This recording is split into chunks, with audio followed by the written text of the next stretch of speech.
Hi, this is doctor Sushma Peruri, colorectal surgeon. So ఈరోజు నేను పైల్స్ని మనం సహజంగా తగ్గించుకునే మార్గం ఏమైనా ఉందా, అందులో ఎన్ని స్టేజెస్, ఏ స్టేజ్లో ఉంటే మనకి సర్జరీ అవసరం, ఎప్పటి వరకు మనం మందుల ద్వారా తగ్గించుకోవచ్చు అనేది చెప్తాను. సో జనరల్గా మనకి పైల్స్ అనేవి ఏంటంటే మనకి మోషన్ వచ్చే వేలో చిన్న చిన్న వెయిన్స్ లాంటివి ఉంటాయి. యానల్ కుషన్స్ అంటాం, హిమరాయిడల్ కుషన్స్ అంటాం.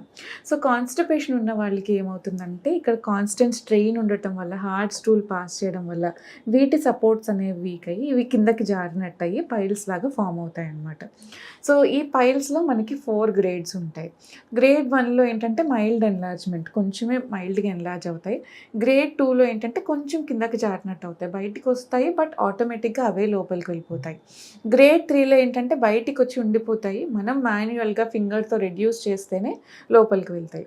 సో గ్రేడ్ 4లో ఏంటంటే కంప్లీట్గా బయటికి వచ్చి ఉబ్బిపోయి ఉండిపోతాయి అన్నమాట. సో ఇందులోనే మళ్ళీ గ్రేడ్ 4లో కూడా ఒక్కొక్కసారి వాటి లోపల ఉన్న బ్లడ్ క్లాట్ అయిపోతే థ్రాంబోస్ టిమరాయిడ్స్ అంటాము. ఒక్కొక్కసారి వాటిలో ఇన్ఫెక్షన్ వచ్చే ఛాన్స్ కూడా ఉంటుంది. సో ఇనీషియల్ స్టేజ్లో అంటే జనరల్గా గ్రేడ్ 1, గ్రేడ్ 2 ఉన్న వాళ్ళకి చాలామందికి 30-40% ఆఫ్ ద పీపుల్కి మనకి ఉంటాయి అండ్ వాళ్ళకి ఉన్నట్టు కూడా తెలియదు. కాకపోతే వాళ్ళకి కంప్లైంట్ ఏముంటుందంటే కాన్స్టిపేషన్ ఉంటుంది. సో కాన్స్టిపేషన్ ఉన్న వాళ్ళకి ఇది ఎక్కువ చూస్తాం కాబట్టి ఫస్ట్ థింగ్ ఏంటంటే dietary modification, life style modification చెప్తాం. అంటే మెడికేషన్స్, సర్జరీ పక్కన పెట్టేసి స్టార్టింగ్ స్టేజ్లో ఉన్న వాళ్ళని జస్ట్ ఈ మోడిఫికేషన్స్తోనే మనం కరెక్ట్ చేసుకోవచ్చు. సో ఏం dietary modifications? So first thing fibre intake అనేది ఎక్కువ ఉండాలి.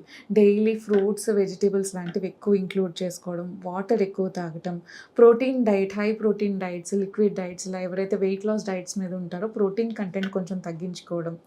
నెక్స్ట్ థింగ్ ఏంటంటే life style. So physical activity ఈ మధ్య కాలంలో మనం చూసేది ఏంటంటే చాలామందికి వెస్టర్న్ డైట్ అలవాటు అయిపోతుంది, ప్లస్ కంటిన్యూస్గా సిడెంటరీ లైఫ్ స్టైల్.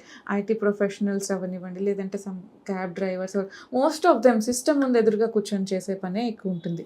సో వాళ్ళు ప్రొఫెషన్లో బిజీ అయిపోయి కంటిన్యూస్గా కూర్చొనే ఉంటున్నారు అండ్ ఆ బిజీలో ప్రాపర్ డైట్ మీద కాన్సన్ట్రేషన్ పోయి బయట నుంచి bakery products like pizza, burger ఇలాంటివన్నీ ఆర్డర్ పెట్టుకొని తింటాం, అందులో ఏ ఫైబర్ కంటెంట్ లేకపోవడం, ఇలాంటి వాటి వల్లే ఈ ప్రాబ్లమ్స్ ఎక్కువ అవుతున్నాయి. సో అందుకు నెక్స్ట్ ఇంపార్టెంట్ థింగ్ ఏంటంటే life style modification. So life style ఏంటంటే డైలీ మనం ఎక్సర్సైజ్ అనేది ఇంక్లూడ్ చేసుకోవాలి. ఎందుకు ఎక్సర్సైజ్ ఇంపార్టెంట్? పైల్స్కి దానికి సంబంధం ఏంటి అంటే పైల్స్ అనేవి కాన్స్టిపేషన్ వల్ల ఎక్కువ వస్తాయని చెప్పుకున్నాం కదా. సో ఈ మన బాడీకి ఎక్సర్సైజ్ అనేది ఎక్కువ లేకపోతే ఏంటంటే మన బవెల్స్లో అంటే మన పేగుల్లో కదలికలు ఎక్కువ ఉండవు. మనం ఎక్సర్సైజ్ చేస్తూ ఉంటేనే అవి స్టిమ్యులేట్ అయ్యి మూమెంట్స్ బాగా ఉంటాయన్నమాట. సో మన పేగుల్లో కదలికలు పెరిగేసరికి మోషన్ అనేది ఈజీగా పుష్ అయ్యి మనకి కాన్స్టిపేషన్ లేకుండా ఈజీగా వచ్చేస్తుంది. సో ఇది సెకండ్ థింగ్. సో ఇవన్నీ ఫాలో అయిన తర్వాత కూడా తగ్గట్లేదు అనుకుంటే నెక్స్ట్ థింగ్ ఏంటి అంటే ఒక ప్రాక్టాలజిస్ట్ ఆర్ ఏ కోలోరెక్టల్ సర్జన్ని కన్సల్ట్ చేస్తే వాళ్ళు మీకు ఏంటి ఏం మెడికేషన్స్ అవసరం అనేవి చెప్తారు. సో మిమ్మల్ని ఎగ్జామిన్ చేసి మీకు ఏమన్నా మెడికేషన్స్ అవసరమైతే మెడికేషన్స్ పెడతారు, కాన్స్టిపేషన్ కరెక్ట్ అవ్వకపోతే మోషన్ ఫ్రీ అయ్యే సిరప్స్ ఇస్తారు, ఏమైనా ఆయింట్మెంట్స్ లాంటివి అవసరం ఉన్నా కూడా చెప్తారు.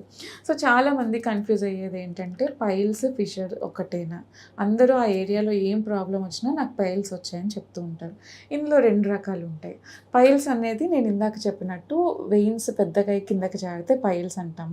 ఫిషర్ అంటే ఏంటంటే కాన్స్టిపేషన్ వల్ల మన మోషన్ వచ్చే వేలో స్కిన్ కట్ అయితే దాన్ని యానల్ ఫిషర్ అంటాం. సో దానికి సెపరేట్ ట్రీట్మెంట్ ఉంటుంది. బట్ ఏదైనా సరే స్టార్టింగ్ స్టేజ్లో కనుక కన్సల్ట్ చేసుకుంటే మీ సర్జన్ అనేది మీకు ప్రాపర్ మెడికేషన్, లైఫ్ స్టైల్ చేంజెస్తో మీరు దీన్ని తగ్గించేసుకోగలరు. నెక్స్ట్ సర్జరీ ఎప్పుడు ఇండికేటెడ్ అంటే ఇందాక నేను చెప్పినట్టు గ్రేడ్ 2, గ్రేడ్ 3 పైల్స్ వరకు కూడా మనం మెడికేషన్స్తోనే ట్రై చేయొచ్చు మైల్డ్ బ్లీడింగ్ ఉంది అనుకుంటే. ఇన్ కేస్ గ్రేడ్ 2, గ్రేడ్ 3నే ఉన్నాయి కానీ చాలా ఎక్కువ బ్లీడింగ్ అవుతుంది, వాళ్ళ హిమోగ్లోబిన్ లెవెల్ డ్రాప్ అయిపోతుంది అనుకున్నప్పుడు ఫస్ట్ మనం సర్జరీ అడ్వైస్ చేస్తాం. నెక్స్ట్ థింగ్ గ్రేడ్ 4లో ఏంటంటే పైల్స్ మొత్తానికే బయటికి వచ్చి వాచిపోయినట్టు అయిపోయి బయటే ఉండిపోతాయి.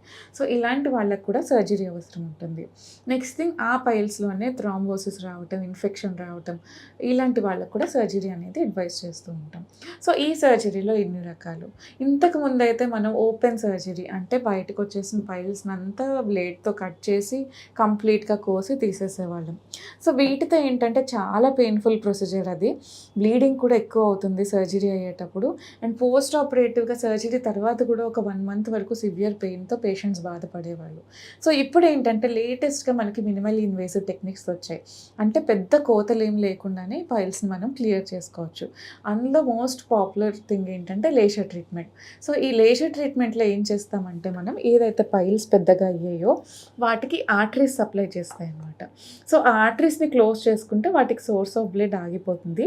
దాంతోపాటు ఆల్రెడీ పెద్దగా అయిన పైల్స్‌ని లేజర్ అంటే అది చిన్న నీడిల్ ప్రోబ్‌లా ఉంటుంది. సో అది పైల్స్‌లోకి పంపి ఆ లేజర్ ఎనర్జీ, ఆ హీట్ ఎనర్జీ డెలివర్ చేసామంటే అవి కోయాగులేట్ అయిపోయి ష్రింక్ అవుతాయి. సో జస్ట్ చిన్న హోల్ ద్వారా అయిపోయే సర్జరీయే కాబట్టి దీనికి ఏ రకమైన బెడ్ రెస్ట్ ఉండదు, బ్లడ్ లాస్ ఉండదు. అండ్ ఫ్రమ్ డే 2నే మళ్ళీ వర్క్‌కి బ్యాక్ వెళ్ళిపోవచ్చు. సో అలా అని చెప్పి లేజర్ ఏం కంప్లీట్‌లీ పెయిన్‌లెస్ అసలు మీకు పెయినే తెలీదు అన్నట్టు కాదు. చాలామంది స్కిన్ లేజర్స్‌కి, ఈ లేజర్స్‌కి కూడా కన్‌ఫ్యూజ్ అవుతూ ఉంటారు. ఈ లేజర్ అంటే ఏదో రేడియేషన్ ఇచ్చినట్టు పైన ఏముండదు. ఇది కూడా హీట్ ఎనర్జీతోనే కోయాగులేట్ చేస్తున్నాం కాబట్టి కొన్ని రోజులు బర్నింగ్ సెన్సేషన్ కానీ, మైల్డ్ పెయిన్ కానీ ఉంటుంది. బట్ ఓపెన్ సర్జరీతో కంపేర్ చేసుకుంటే 90% పెయిన్ తక్కువగా ఉంటుంది. నెక్స్ట్ థింగ్ ఈ లేజర్ అనేది కూడా మనం ఏం చేయొచ్చు అంటే మార్నింగ్ అడ్మిట్ చేసుకొని ఈవినింగ్ డిశ్చార్జ్ చేసేయచ్చు. అండ్ ప్రొసీజర్ అయిన 1 అవర్ తర్వాతే మీరు నార్మల్గా లేచి నడవచ్చు, అన్ని పనులు చేసుకోవచ్చు. సో నెక్స్ట్ ఇంకా లేటెస్ట్ టెక్నిక్స్ ఏమొచ్చాయంటే రెక్టోఅనల్ రిపేర్ అంటాము, లేదంటే కంప్లీట్‌గా బయటకు వచ్చేసిన వాళ్ళకి స్టేప్లర్ హిమరాయిడెక్టమీ అంటాం. సో ఇలా మల్టిపుల్ ప్రొసీజర్స్ ఉంటాయి.